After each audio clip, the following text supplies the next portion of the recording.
Good morning everyone. आज हम बात करेंगे फाइनेंशियल मार्केट के बारे में। फाइनेंशियल मार्केट क्या है? तो सबसे पहले फाइनेंशियल मार्केट जो है उसके इंट्रोडक्शन की बात करते हैं हम कि फाइनेंशियल मार्केट क्या है। एक इकोनॉमिक सिस्टम है जो किस चीज़ को कनेक्ट करती है, हाउस होल्ड को बिजनेस के साथ कनेक्ट करती है। कैसे कनेक्ट करती है ये आप इस पिक्चर में देख सकते हैं कि हाउस होल्ड अपनी सेविंग करते हैं, सेविंग को बैंक में डिपॉजिट करते हैं या फिर जो है फाइनेंशियल मार्केट में इन्वेस्ट करते हैं। और वो पैसा जो हमने बैंक में डिपॉजिट किया या फाइनेंशियल मार्केट में इन्वेस्ट किया, वो पैसा जो है किसके पास जाता है? बिजनेस के पास जाता है। तो इस तरीके से हम ये कह सकते हैं कि बैंक और फाइनेंशियल मार्केट जो वो क्या काम करते हैं, एक मिडल मैन का काम करते हैं, एक इंटरमीडियरी का काम करते हैं। किसके बीच में? हाउस होल्ड और बिजनेस के बीच में। तो इसलिए इनको फाइनेंशियल इंटरमीडिएशन भी कहा जाता है, फाइनेंशियल मार्केट्स को। और फाइनेंशियल मार्केट जो है वो क्या करती है? प्राइमरी मार्केट के लिए प्राइमरी मार्केट के थ्रू जो है फाइनेंशियल एसेट को क्रिएट करती है और सेकेंडरी मार्केट के थ्रू उन फाइनेंशियल एसेट को एक्सचेंज करती है। तो फाइनेंशियल एसेट को क्रिएट करना और उनको एक्सचेंज करने का काम जो है वो फाइनेंशियल मार्केट के द्वारा किया जाता है। इसमें दूसरा इसमें जो आता है कि फाइनेंशियल मार्केट आखिर काम क्या करती है, इसके फंक्शंस क्या हैं। फाइनेंशियल मार्केट के अगर फंक्शंस की हम बात करें तो mobilisation of saving and their channelising into more productive uses. तो फाइनेंशियल मार्केट क्या करती है? वो सेविंग को मोबिलाइज करती है। मोबिलाइज का मतलब क्या है कि जो हाउस होल्ड है उनसे पैसा निकलवा करके बैंकों में या फाइनेंशियल मार्केट में पैसा लेकर के आती है और वहां से उस पैसे को उस जगह पे पहुंचाया जाता है जहां उसकी सबसे ज्यादा जरूरत है। क्योंकि हम जो हाउस होल्ड लोग हैं, हम जो हाउस होल्ड पीपल हैं, हम क्या करते हैं कि हमारे पास जो एक्स्ट्रा पैसा होता है उस एक्स्ट्रा पैसे को हम सेविंग के रूप में बैंक में डिपॉजिट करते हैं या उसकी इन्वेस्टमेंट करते हैं। अब वो पैसा जब बैंक में चला जाता है या फाइनेंशियल मार्केट में चला जाता है तो वहां से उस पैसे को जहां सबसे ज्यादा जरूरत है उस जगह तक पहुंचाने का काम जो है वो कौन करता है? फाइनेंशियल मार्केट करती है। दूसरा इसका जो फंक्शन है, फैसिलिटेट प्राइस डिस्कवरी। जो फाइनेंशियल एसेट है उसका प्राइस कैसे डिटरमाइन किया जाए, उसकी प्राइस को कैसे डिस्कवर किया जाए, उसके बारे में कैसे पता लगाया जाए कि इस फाइनेंशियल एसेट का प्राइस क्या है। जैसे किसी कंपनी ने शेयर इश्यू किए तो उस शेयर का प्राइस मार्केट में क्या है, उस चीज के बारे में कैसे पता लगाया जाए। तो उस चीज के लिए जो फाइनेंशियल मार्केट है वो क्या करती है? इन फाइनेंशियल एसेट के प्राइस को डिस्कवर करती है। कैसे? उनके डिमांड एंड सप्लाई के थ्रू। जो डिमांड एंड सप्लाई की फोर्सेस है उनके थ्रू प्राइस डिटरमाइन किया जाता है एक सिक्योरिटी का, फाइनेंशियल सिक्योरिटी का मार्केट के अंदर। जैसे स्टॉक एक्सचेंज है तो स्टॉक एक्सचेंज के अंदर आपने देखा होगा बीएससी एनएससी के अंदर जो है निफ्टी सेंसेक्स कभी इंक्रीज हो जाता है कभी डिक्रीज हो जाता है। तो वो सब किसकी वजह से होता है? जो प्राइस लेवल चेंजेस होते हैं शेयर्स के अंदर या जो भी सिक्योरिटीज वहां पे होती है उनके जो प्राइस लेवल चेंजेस होते हैं उन चेंजेस की वजह से जो सेंसेक्स और निफ्टी जो है वो घटता या बढ़ता है। तो इस तरीके से जो फाइनेंशियल मार्केट है वो demand and supply of security के थ्रू जो है प्राइस को डिस्कवर करती है। तीसरा इसमें जो फाइनेंशियल मार्केट का फंक्शन है वो है provide liquidity to financial asset. जो हमारी फाइनेंशियल एसेट है उनको लिक्विडिटी प्रोवाइड करना। अब फाइनेंशियल एसेट हमने परचेज कर ली, उसको खरीदने वाला कोई नहीं मिलेगा तो it means there is no liquidity of the financial asset, means उसको हम कैश में कन्वर्ट नहीं कर सकते। तो अगर हम फाइनेंशियल एसेट को कैश में कन्वर्ट करना चाहते हैं तो उसके लिए फाइनेंशियल एसेट हमें बायर प्रोवाइड करती है। मींस फाइनेंशियल मार्केट के अंदर हम जो है फाइनेंशियल एसेट को सेल कर सकते हैं किसी भी time, any time. So we can convert our financial asset in cash immediately by selling it in the financial market. तो फाइनेंशियल मार्केट इस तरीके से फाइनेंशियल एसेट को लिक्विडिटी प्रोवाइड करने में भी हमारी हेल्प करती है। और फोर्थ इसका जो फंक्शन है वो reduce the cost of transaction. जो फाइनेंशियल मार्केट है वो क्या करती है? डिफरेंट टाइप की financial information free of cost जो है इन्वेस्टर्स को प्रोवाइड करती है। तो इन्वेस्टर को अपने जो ट्रांजेक्शन करनी है, फाइनेंशियल ट्रांजेक्शन जैसे सिक्योरिटीज को सेल करना है या परचेज करना है, तो उससे रिलेटेड जो इन्फॉर्मेशन चाहिए, these information are provided by the financial market free of cost. और फ्री ऑफ कॉस्ट अगर हमें फाइनेंशियल इंफॉर्मेशन मिलेगी तो it means the cost of transaction will be reduced. तो इस तरीके से ये इसके कुछ फंक्शंस है फाइनेंशियल मार्केट के। उसके बाद अगर हम बात करें कि फाइनेंशियल मार्केट को कितनी कैटेगरीज में क्लासिफाई किया जाता है, तो फाइनेंशियल मार्केट को हम दो कैटेगरीज में क्लासिफाई करते हैं। फाइनेंशियल मार्केट, इसमें मनी मार्केट वन और सेकंड जो है वो कैपिटल मार्केट है। तो मनी मार्केट के अंदर मनी मार्केट के 5 इंस्ट्रूमेंट जो है मनी मार्केट के थ्रू हम इशू करते हैं, जिसमें आपका ट्रेजरी बिल है, कॉमर्शियल पेपर है, कॉल मनी है, सर्टिफिकेट ऑफ डिपॉजिट है, कॉमर्शियल बिल है। इसी टाइप से जो कैपिटल मार्केट है, कैपिटल मार्केट को हम फर्दर क्लासिफाई कर सकते हैं 2 कैटेगरीज के अंदर, और वो 2 कैटेगरी है हमारी primary market and secondary market. Primary market and secondary market के अंदर जो सिक्योरिटीज या जो इंस्ट्रूमेंट यूज किए जाते हैं, these are mostly equity share, preference share and debentures. इनका हम यूज करते हैं प्राइमरी एंड सेकेंडरी मार्केट के अंदर, मींस कैपिटल मार्केट में।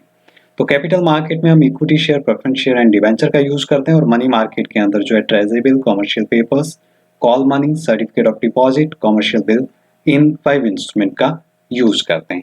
तो इन दोनों टाइप की मार्केट में से सबसे पहले हम बात करेंगे मनी मार्केट और उसके इंस्ट्रूमेंट के बारे में।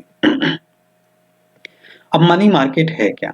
मनी मार्केट को हम शॉर्ट में या एक सिंपल वर्ड में इस तरीके से डिफाइन कर सकते हैं कि मनी मार्केट वो मार्केट है जो शॉर्ट टर्म सिक्योरिटीज के अंदर डील करती है, और you can say money market is that market which deals in short term securities. जो शॉर्ट टर्म सिक्योरिटी में डील करती है उसको हम मनी मार्केट कहते हैं। इसको देखिए हम किस तरीके से डिफाइन कर सकते हैं। Where transaction in short term securities are made, जहाँ पे शॉर्ट टर्म सिक्योरिटीज की में ट्रांजेक्शन्स की जाती है। इसी टाइप से where the payment period of security is up to 1 year. अगर ये शॉर्ट टर्म सिक्योरिटीज है तो उनका जो पेमेंट पीरियड है that is also up to 1 year, 1 साल या 1 साल से कम हो सकता है।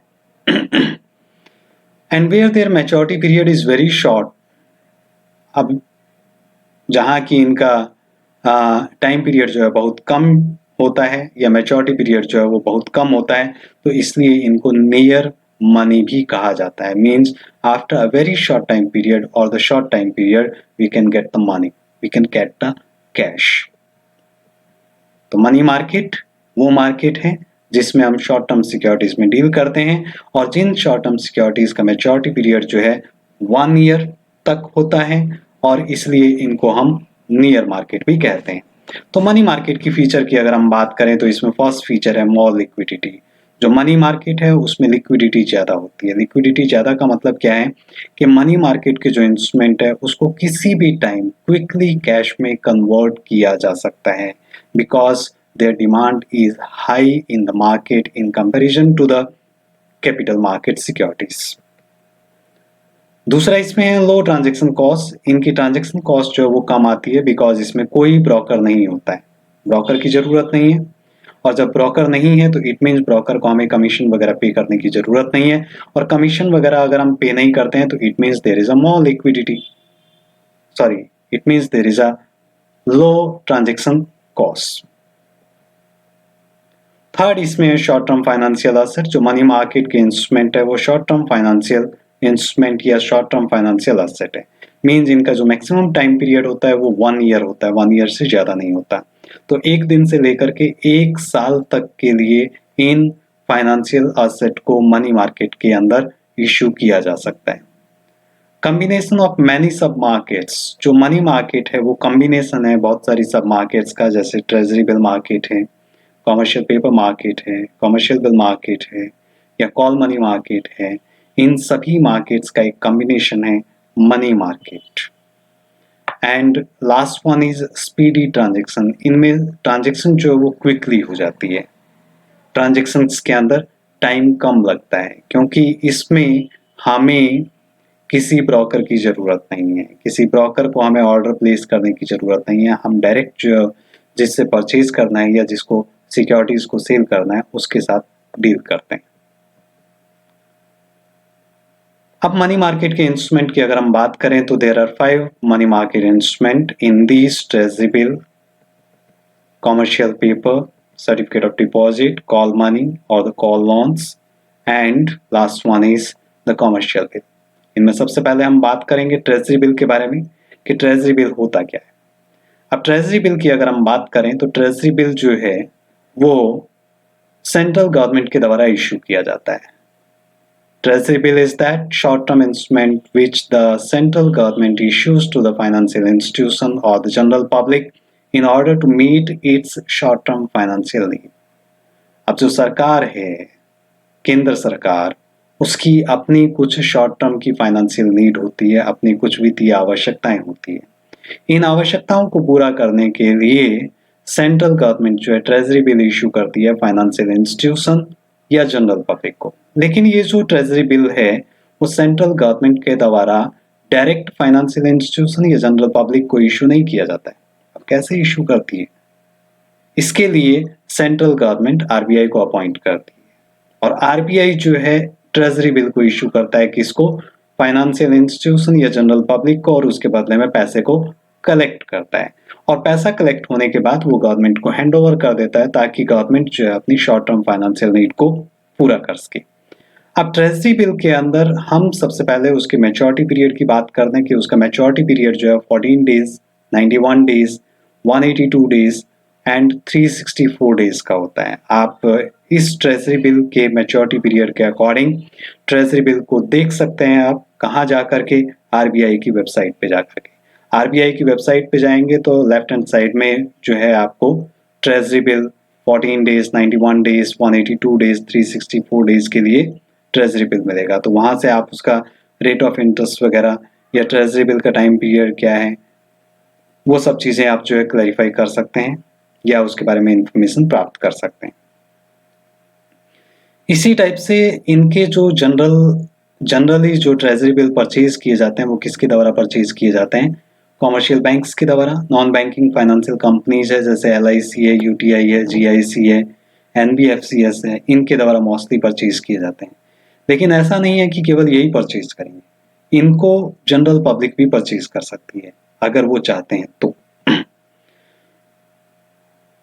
जो ट्रेजरी बिल है इनको हाईली लिक्विड नेचर का भी कहा जाता है। क्यों कहा जाता है? क्योंकि आरबीआई जो है हमेशा ट्रेजरी बिल को ओपन मार्केट के अंदर या मनी मार्केट के अंदर परचेज करने के लिए तैयार रहता है। तो हमेशा जब आरबीआई तैयार रहता है तो इसको हम किसी भी टाइम जो है आरबीआई को सेल कर सकते हैं और किसी भी टाइम इसको कैश में कन्वर्ट कर सकते हैं। एंड ट्रेजरी बिल जो है वो जीरो कूपन बॉन्ड के रूप में भी इशू किए जाते हैं। जीरो कूपन बॉन्ड क्या है कि जो ट्रेजरी बिल डिस्काउंट पे इशू किए जाते हैं, मींस फेस वैल्यू से कम पे इशू किए जाते हैं और उनकी रीपेमेंट जो है वो फेस वैल्यू पे की जाती है, तो उनको हम जीरो कूपन बॉन्ड कहते हैं। जो इंटरेस्ट की रेट है that is not fix in case of treasury bill. And the minimum amount of treasury bill जो है वो 25,000 है और ट्रेजरी बिल अगर परचेज करने हैं तो आप 25,000 के मल्टीपल में ही परचेज कर सकते हैं। मींस 25,000, 50,000, 75,000, 1 लाख, इस तरीके से आप परचेज कर सकते हैं। 25 के बाद 30,000 रुपीज के ट्रेजरी बिल परचेज नहीं किए जा सकते because the amount of one treasury bill is 25,000। तो एक ट्रेजरी बिल अगर आपने परचेज करना है तो 25,000, दो ट्रेजरी बिल परचेज करने हैं तो 50,000। इस तरीके से ट्रेजरी बिल 25,000 रुपीज के मल्टीपल में परचेज किए जा सकते हैं। तो ये था ट्रेजरी बिल। दूसरा इसमें कॉमर्शियल पेपर है। कॉमर्शियल पेपर जो है वो एक अनसिक्योर्ड प्रॉमिसरी नोट्स है, अनसिक्योर्ड, जिसमें कोई सिक्योरिटी प्रोवाइड नहीं की जाती।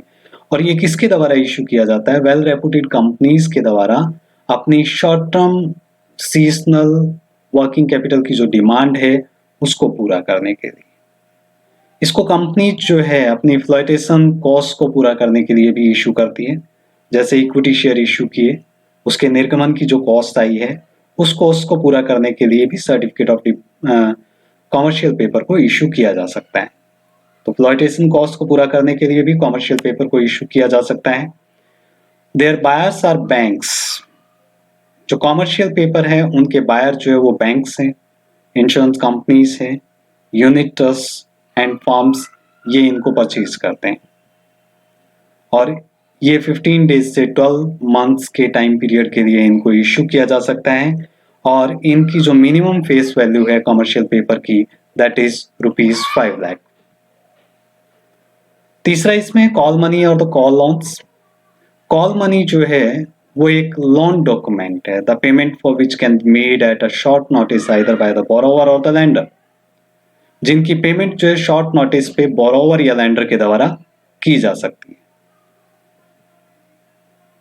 द मैच्योरिटी टाइम पीरियड जो है कॉल मनी का वो है 1 से 15 दिन, 1 to 15 डेज, और ये जनरली जो है कॉमर्शियल बैंक के द्वारा इशू किए जाते हैं, और इनकी जो मिनिमम अमाउंट है वो 10 करोड़ रुपीस है। और किस पर्पज के लिए इशू किए जाते हैं? To maintain the minimum cash balance with the RBI as CRR, cash reserve ratio के रूप में जो मिनिमम बैलेंस हमें आरबीआई के पास रखना है, उस मिनिमम बैलेंस को मेंटेन रखने के लिए कॉमर्शियल बैंक जो है कॉल मनी या कॉल लोन को इशू करते हैं।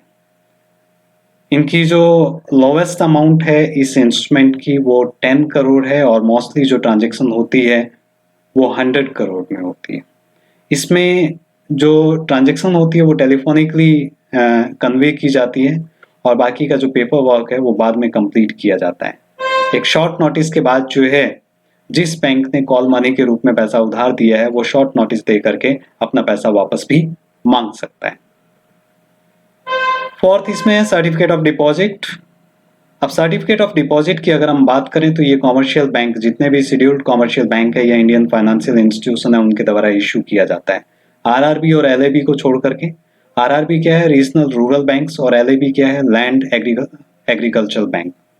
तो लैंड एग्रीकल्चरल बैंक या रीजनल रूरल बैंक्स, इनको छोड़ करके बाकी जितने भी कॉमर्शियल बैंक है या इंडियन फाइनेंशियल इंस्टीट्यूशंस है, उनके द्वारा सर्टिफिकेट ऑफ डिपॉजिट को इशू किया जा सकता है। अब इसकी जो मिनिमम अमाउंट है वो 5 लाख है, या इसके मल्टीपल में इनको इशू किया जा सकता है। जो सर्टिफिकेट ऑफ डिपॉजिट है ये इंडिविजुअल्स को, कॉरपोरेशंस को, कंपनीज को, ट्रस्ट को, फर्म्स को, एसोसिएशंस को या एनआरआईज को इशू कर सकते हैं हम इनको। और सर्टिफिकेट ऑफ डिपॉजिट का जो टाइम पीरियड है वो 91 डेज से लेकर के 1 ईयर तक का टाइम पीरियड होता है सर्टिफिकेट ऑफ डिपॉजिट का। और एक और चीज है इसके अंदर, सर्टिफिकेट ऑफ डिपॉजिट के अंदर, ये एक नेगोशिएबल इंस्ट्रूमेंट है। ये इशू करने के 45 डेज के बाद इसको एंडोर्स किया जा सकता है किसी भी पर्सन को फॉर द पेमेंट पर्पस। तो ये ट्रांसफरेबल भी है, लेकिन after the lapse of 45 days, not before the lapse of 45 days. Issue के 45 डेज के बाद इसको हम एंडोर्स कर सकते हैं। लास्ट वन, अगर हम बात करें कॉमर्शियल बिल की, तो कॉमर्शियल बिल जो है वो एक नेगोशिएबल इंस्ट्रूमेंट है जिसका हम क्रेडिट सेल को फाइनेंस करने के लिए यूज करते हैं, use to finance credit sale. इसमें सेलर जो है कॉमर्शियल बिल को ड्रॉ करता है, बायर उसको एक्सेप्ट करता है, और एक्सेप्ट करने के बाद वापस इसको ड्रॉवर के पास भेज देता है, मीन्स सेलर के पास भेज देता है। अब सेलर इस बिल के माध्यम से बैंक से अमाउंट रिसीव कर सकता है इसको डिस्काउंटेड करवा के, या इसको एंडोर्स कर सकता है अपने क्रेडिटर्स को पेमेंट करने के लिए, क्योंकि ये एक नेगोशिएबल इंस्ट्रूमेंट है तो इसलिए एंडोर्सेबल है। ये एक ट्रेड बिल है accepted by a commercial bank. Commercial bank जो है इसको एक्सेप्ट करते हैं और उसको डिस्काउंटेड करके उसके बदले में अमाउंट की पेमेंट करते हैं। और ये जनरली इशू किया जाता है 90 डेज के लिए, मोस्टली 3 मंथ्स के लिए इसको हम इशू करते हैं। और ये बिल जो है बैंक में अनकैश करवाया जा सकता है या किसी को ट्रांसफ़र किया जा सकता है, एंडोर्स किया जा सकता है पेमेंट के लिए। तो ये इसमें हमारे 5 मनी मार्केट के इंस्ट्रूमेंट थे। आज का जो हमारा टॉपिक है, आज के इस टॉपिक में हम इतना ही पढ़ेंगे, और जो कैपिटल मार्केट है वो नेक्स्ट वीडियो में हम डिस्कस करेंगे। So wait for the next video.